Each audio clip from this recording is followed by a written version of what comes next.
Today's rhythm exercise is focused on the simple time signature 4/4. This is part 9 of 11.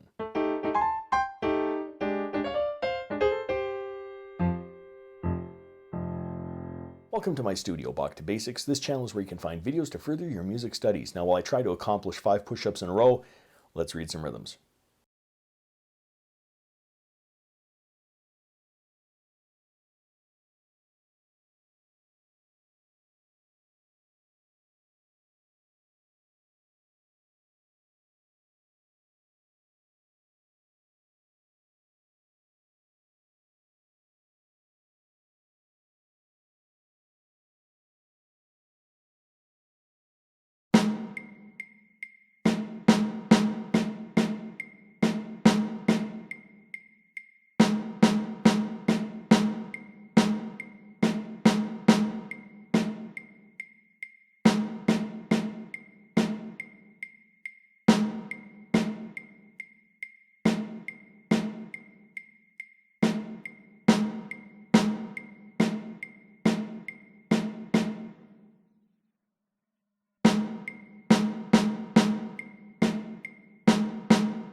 If you found this video helpful, click like or subscribe, or visit my Patreon page linked in the description below for early access to videos like these and, well, whatever else I'm doing over there. Thanks for watching. I'm just a music teacher having fun. Catch you on the next one.